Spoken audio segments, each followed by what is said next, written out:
కేదార్ బూచి మాల వేయించుకోవాలని నిషిక కుట్ర చేస్తూ ఉంటుంది. అయితే యువరాజ్ని నిషి కిచెన్లోకి తీసుకొస్తుంది. వాళ్ళు మాల విరమించుకునే ప్లాన్ చెప్తానని నన్ను కిచెన్లోకి తీసుకొచ్చావేంటి అని నిషిక అడుగుతుంటాడు. మన సమస్యకి పరిష్కారం ఇదిగో ఈ ఉల్లి వెల్లుల్లిలో ఉంది అని నిషి చెప్తుంటుంది. ఏమంటున్నావు అని యువరాజ్ అడుగుతూ ఉంటాడు. అవును, ఆ కేదార్ తినే వాటిలో ఈ ఉల్లి వెల్లుల్లిని కలిపి ఇచ్చేస్తాను.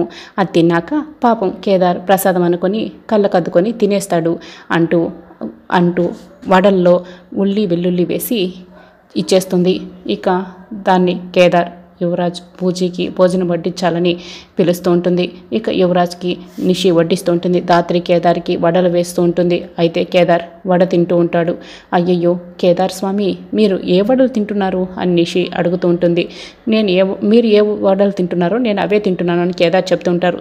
బ్రదర్ కాదనుకుంటున్నాను అని కమలాకర్ మామయ్య కోసం కొన్ని వడలు ఉల్లిపాయ వేసి సపరేట్గా చేసి పెట్టాను. జగదాత్రి పొరపాటున అవి తీసుకొచ్చి పెట్టినట్టుంది అని నిషి చెప్తూ ఉంటుంది.